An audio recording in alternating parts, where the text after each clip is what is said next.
Hello and welcome to Sports Fan Entertainment, here to recap the Tennessee Titans 2025 NFL Draft.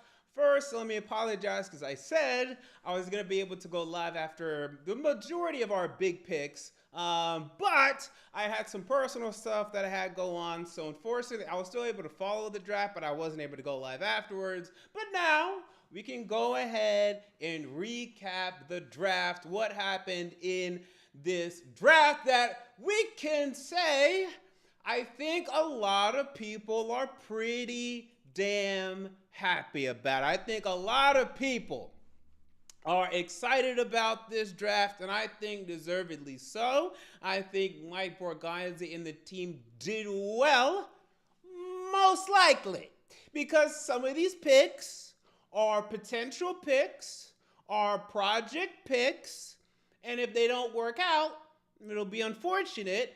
And this draft will ultimately, we will remember, is if the first pick is good or not. Because if it's not, even if we end up with a Pro Bowler, or maybe even two, that bad taste in our mouth of the first pick is going to leave a bad taste in your mouth. So let's go ahead and get into it. The Titans, with the first overall pick, took Cam Ward, the quarterback out of Miami. Love it. I'm giving it an A, absolutely. We don't have to go into the whole him versus Shedeur thing, especially considering how far Shedeur fallen. I've been on Cam Ward. He's going to go to the Titans since February. There's nothing else I would have done. The only criticism that anyone can make is, yes, Travis Hunter and Abdul Carter's will probably be better at their positions and making them a better prospect than Cam Ward will be at his position. Most likely. Because I think Abdul Carter will end up being, as long as he's healthy, a top 6 edge rusher. I can't guarantee Cam Ward is going to be a top 6 quarterback. I wish, I hope, I'm praying. I can't guarantee you that. I will feel better making the Abdul Carter bet. And I will feel better making the Travis Hunter bet. But outside of that, who else can you take? And because we need a quarterback badly, the Will Levis fans can finally and we don't have to go through the delusions that we were going through week after week after week last year that almost put me in a damn coma, because I had to come on here and tell you week after week after week that this ain't gonna work. We gotta move on with a new quarterback. Cam Ward is in the building. Cam Ward was here. He was gracious, even though it was obvious. He was very gracious about everything. He was great. He was very modest and humble and fantastic. What more can you want? I think everyone's going to get behind Cam Ward. Look, there are some people that are still, well, maybe not now, maybe not today, but I was at the movie theater. It was just before the draft. It was a week before the draft. And this guy, and no offense to this guy if he happens to be watching. I don't think he watches me, though, because he didn't recognize me. But one day he will. And he was like, I don't know, one of my friends was talking to me about the Titans then. He was like, man, I won't Abdul Carter, man. People, I think they're giving up on Will Levis too early. Shut up, okay? Shut up. Be quiet. Please. It was so infuriating because I wanted to tell this guy, dude, I recognize that you probably think you're really smart right now in what you're telling me, but you're actually an idiot. And I cannot tell you how much of an idiot you are. And I just took my drink and said, all right, we'll see. He wanted to have a 10-minute conversation about this. For one, my movie's about to start, you idiot. For two, you're an idiot. Anyway, Jesus. And then the minute Cam Ward struggles a little bit, these clowns like this are going to come out of the woodwork. God. Because Will Levis is still on this team. God. Anyway, Cam Ward, 1. That is an A. Next pick. We ended up picking Oluwafemi Oladejo. This is the edge rusher out of UCLA. People were not happy about this initially. People are still not particularly happy about this, but context is everything. First of all, whenever like the draft was going on, I think at this point, well, we had traded down, which was brilliant because we picked up an extra fourth, I believe it was, and we were all down with that. I think at this point, and let me see if I remember correctly, I'm pretty sure Jaden Higgins was definitely gone. I think Trey Harris might have still been there. Let me look it up real quick, see if I can find it. The context of who might have still been on the board. So Trey Harris was still there. Jay Besh was still there. And some other wide receivers that ended up going in the third, like Kyle Williams. Now, I would have preferred Kyle Williams here, but we'll get into Olajuwon in a second. Isaac Tesla, Pat Bryant, Jalen Noel. So people were frustrated with that. But here's the thing, and I've been saying it. That's why my last mock, I had us taking an edge. Because I was like, guys, don't forget, I know we need wide receiver, and I love wide receivers just as much as anybody. But we still need edge 1 and 2. Okay, that's bad. Now we still need wide receiver 2 and 3, but we still need edge 1 and 2. So if there's a better edge at this value, take an edge. Okay? So there you go. So, Oluwafemi, aka Femi. So the thing is that you have to consider. Now, whether you like it or not, this might be a negative, might be a positive. This was his first year playing edge, particularly more later in the year. And that's when he popped. And in the Senior Bowl, the practices went well. And in the Senior Bowl, he had 2 sacks. So he's now playing edge. Now, here's the funny thing. You know who else just started playing edge after playing linebacker this year that everyone loves? Abdul Carter. Now, Abdul Carter is an athletic freak who had 12 sacks this year.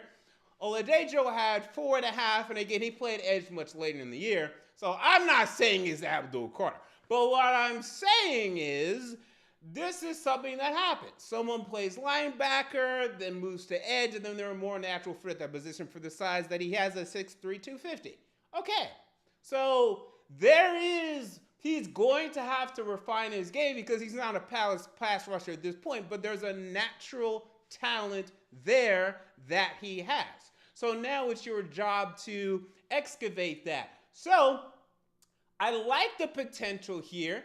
The only thing I would say is that you probably then might have been better, because we need edge 1 and edge 2 right now, is getting an edge that's more pro ready. Because who else was available around this point?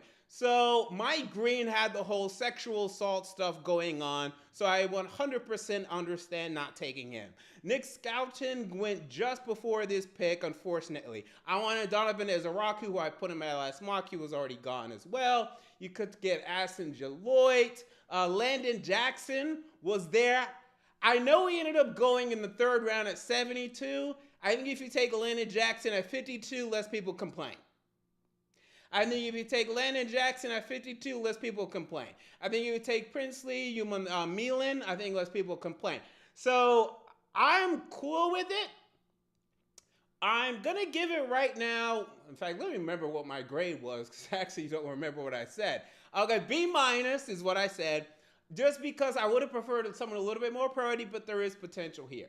All right, we move on to the next pick. So we have safety Kevin Winston Jr. This is a safety out of Penn State. People are upset about this. Now, I didn't understand why people were upset about this, because at the time, I'm pretty sure on ESPN, he was literally their best available and listed as a 2nd rounder. Now, I didn't know too much about him, other than I saw a lot of mocks coming into the year with him going in the 1st round. I saw a lot of mocks have him at least going in the 2nd round, then he got hurt. And then I haven't heard too much of him since, and then I heard a little bit. But he was getting mocked in the 2nd.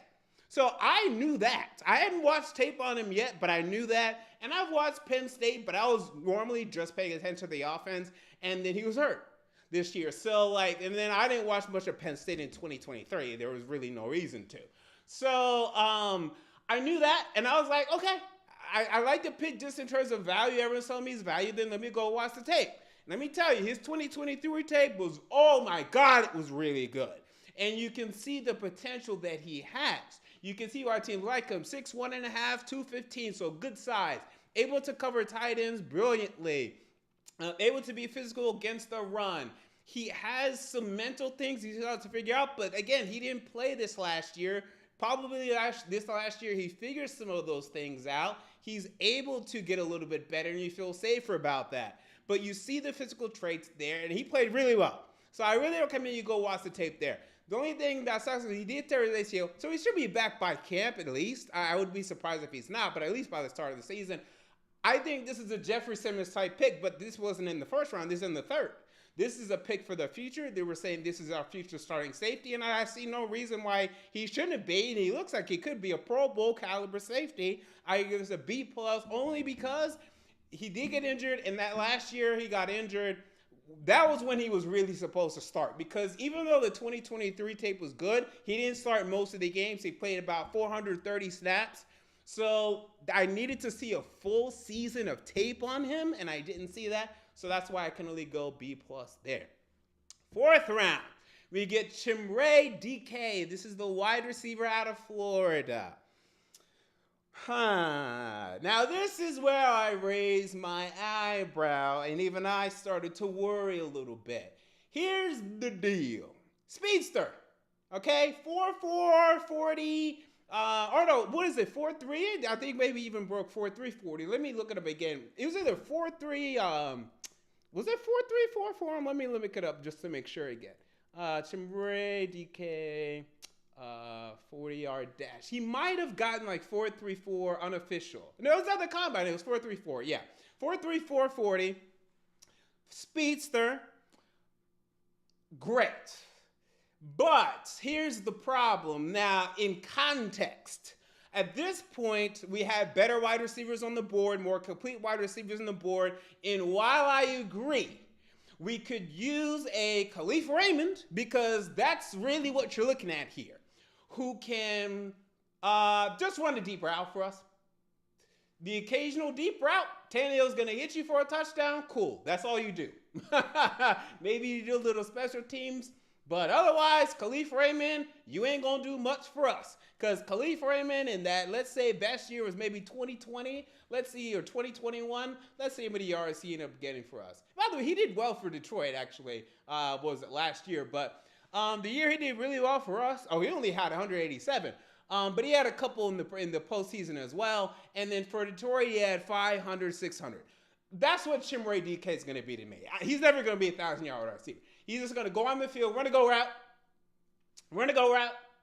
okay? And hopefully they don't know who you are and they haven't scouted you and know that's basically all you're going to do.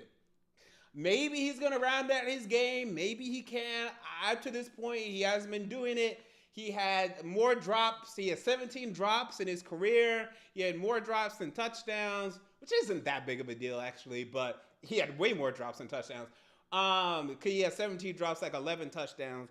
And that's really what it's all used for. He didn't have a year in college, and he played all 4 years where he broke 500 yards, maybe 600 yards. Let me look up his college stats again real quick. I don't think he might have broke 500, but not 600. And it was just the production just wasn't there. So I think we're going to use him the same way. Just come in occasionally and run a go route. So for that, okay. I just, at this point, we needed, his last year he had 783. But we needed a little bit more of a complete guy than this at this point. And I think that's all he's ever going to be. So not great. I give it a C+. I get it. But we even have, he's faster than Colton Dowell. We have a guy, but like Colton Dowell, who's taller than him, who we don't use to even do that. So that's the concern there. It's like a C+, and really it should maybe even be a C. I might be being a little nice there. All right, so next pick. Who was next, actually? So next was Gunnar Helm, because we have so many fourths. Gunnar Helm, the tight end out of Texas. Okay, now we're talking again. I am a fan of Gunnar Helm out of Texas. I loved him as a pass catcher this season for the Texas Longhorns. He led them in receptions. He was a consistent weapon for Quinn Ewers and even Arch Manning whenever he played. He got open consistently. His route running was great. My only concern is he can't run block. Now, is that because he doesn't weigh enough? Maybe. He's 6'3", 250, which isn't bad. But maybe he has to put on some more weight. The problem is he's not that fast already, so how much weight do you want to put on him? So that's a problem. But I'm telling you, he got open consistently. I think he's going to be potentially a starting tight end for us. I still don't think he'll be great if he's ever a starting tight end, unless if he might end up being a TJ, if things go really well, but TJ Hawkins is a better blocker. I could see him being a TJ Hawkins, and maybe not. TJ Hawkins could even challenge for 1,000 yards. So maybe not that good, but I think he could be at least maybe a 600-700 yard starting tight end if you needed him to be. And in the 4th round, that's really good value. I would be very surprised if Gunnar Helm did not make this team. I like it a lot. So I'm going to give this one a B+. All right, we move on to the next one. Elic Ayomanor. I always want to say Manor. Ayomanor. See, I keep doing it. Ayomanor. I always want to say Ayomanor. That's my African accent coming in. Ayomanor. Elic Ayomanor out of Stanford. Okay. Now this is brilliant. Now, this might be one of the best Tennessee Titans picks ever. And I cannot believe he fell this far, and thank God we would have been drafted him. And if we get him first instead of Chimray, we feel a lot better in terms of the order of things. But I don't really care as a Titans fan about that. We just got them both. As a draft grader, okay, it kind of matters. But Elic Ayomanor, this is great. Let me tell you, first of all, he redshirted in 2022 due to injury. Then, Stanford pass game. I cannot tell you how bad the Stanford pass game has been for the last 2 years. I cannot tell you how bad they've been. I watch college football in like the quad view on YouTube TV. Sometimes I even play the 2 TVs. And there's some Saturdays when I'm not out and about, I am just bored. And okay, Stanford is one of the boxes. And they can't do anything except for when Ayomanor is doing his thing. And he has the physical profile, 6'1.5", about, I think 202, 206, 210. He has the speed as well, 4.4 speed. And the production. So I tell you, their passing off is bad. Of like, let's say last year, let's say they had, I think both years, they had about 2,700 yards passing. He had over 1,000 yards last year. He had over 800 yards this year. He had 8 touchdowns both years. So he's getting over a third of the production for Stanford. Everyone knows that Ayomanor is getting the ball. And he's still coming down with it. There are drops. It's about a 9% drop. And there are things in terms you can do in terms of the route running. But the value here that he's getting is fantastic. So Ayomanor at this, it's an A+. I think this guy is going to be our wide receiver too. People have it as this year. I would caution you just because, again, I would like to see more consistent route running. I think they're going to trust, as long as he's not super old and super washed, which he might be. I think they're going to trust Tyler Lockett more. But he'll be outside. I expect Ayomanor to be outside. But in terms of targets, I think they're going to trust Tyler Lockett more. I think Cam Ward will trust Tyler Lockett more, I think.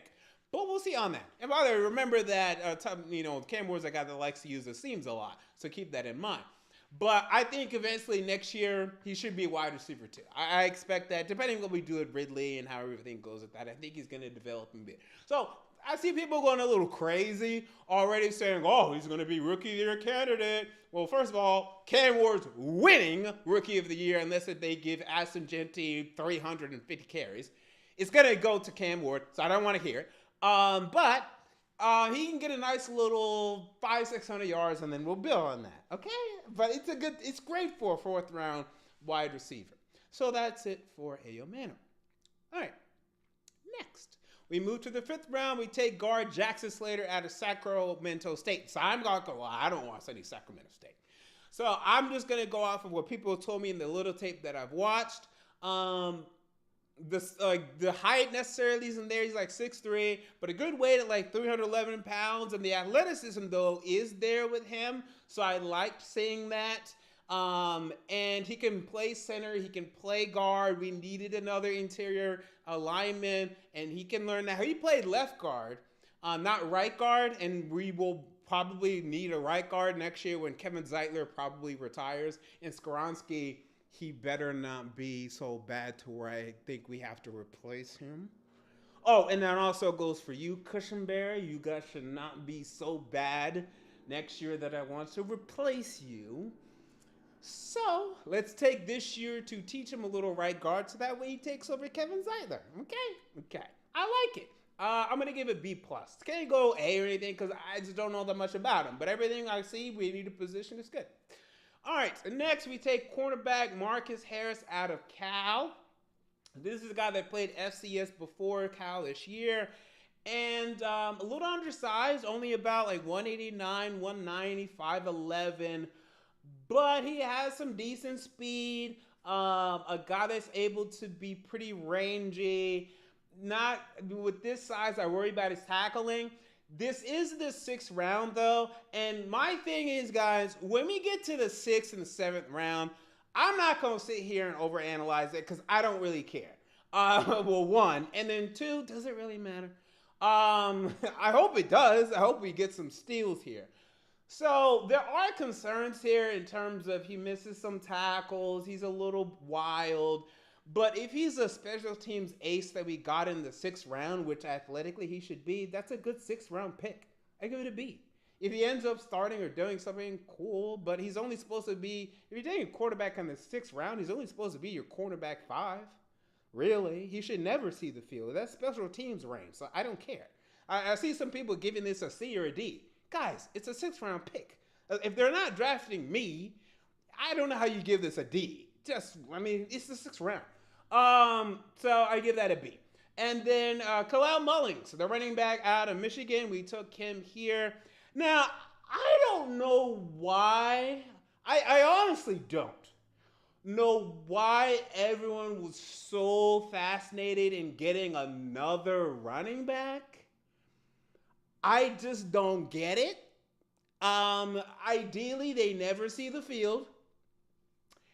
And if you're telling me that next year Pollard is gone or Spears is gone, then just go get another running back. I don't think that your 6th round running back is that he might see the field. Let me not say I won't say he won't. But the 3rd running back thing never really made sense to me. But, this is a guy who's a big bruiser. He led Michigan this year in rushing. Who would have thought that coming into this year with Donovan Edwards? But they said, Edwards, you stink. We got to go to Kalel Mullings. And they had no pass game this year at Michigan. It was pathetic. And despite that, he was able to lead them to 12 rushing touchdowns and ended up getting 900 yards. Obviously, he was behind Blake Corum last year, so didn't do much before that. But this year, he played well, and he'll be that bruiser 3rd running back that should never see the field. Which, maybe at the goal line. We have some at the goal line now, but yeah, I'm still not crazy about the whole 3rd running back thing. Like, if you ask me right now, do I want Kalel Mullings being our backup next year? No. I don't think he's projecting to the NFL to me if he's getting sniffing carries. If he's getting more, I don't think he has the vision. I don't think he has the agility. I don't. I don't. So if we lose or move on from Pollard to Spears, get another running back. I think Mullins could be our running back 3 years. If you want to be the next Julius Chestnut, okay, have at it. I don't want to see him on the field, really. Maybe goal line. Goal line, if it ends up coming up for us, goal line, cool. I think if you give him more than 10 carries a game, I think you're going to be disappointed. I really do. But I'm fine with it. I'm not going to go crazy. I give it a B. So overall, B+. Okay? So people are going A minus. I'm not going that crazy. Oladoje has to work out. We need Chimre Dike has to develop and work out. But what I think for sure, we got quarterback 1 in Cam Ward. What I think for sure, we got wide receiver 2 in the future in Elic Ayomanor. I think we got maybe future tight end 1 in Gunnar Helm. At least tight end 2 in Gunnar Helm. He's going to do something. I know Josh Riley's never done anything. He's going to do something. And I think we've got some decent potential in other picks in Oladejo. If I had to guess, probably one of Oladejo. And I think a future starting safety in Kevin Winston. So I think you got 1, 2, 3, 4 starters by next year. By next year, 4 starters. And then the other ones we'll see. I think if Oladejo might just start because we have no other edge. He might start this year because we have no other edge. Probably will. And then maybe 5. And that's a lot. If you get that many starters, it's a lot. DK as a situational receiver. Slater as a good backup, maybe future starter. Harris Mulling, special teams. Okay, special teams. I don't see any obvious busts here except for maybe DK. And then if he really just can't get used to edge at the NFL level, maybe Oladejo. But that's it. I think he did a really good job organizing. If Cam Ward, and now I want people to still temper expectations on Cam Ward. Oh, and then the big one that we have to discuss is outside of the draft. I put in the title for a reason. Xavier Restrepo. Welcome to Tennessee. Now this was nice, okay?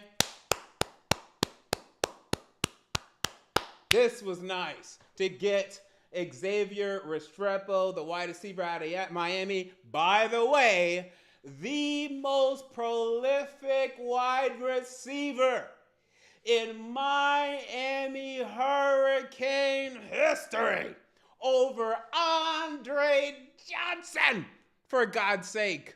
Over Michael Aaron, for God's sake. It is neither. It is Xavier Restrepo. He will make this team. Goodbye, Treylon Burks. As soon as you are healthy, you're gone. Goodbye, Mason Kinsey. Look, I know he's everyone's favorite. See you later. Bye-bye. Toodaloo.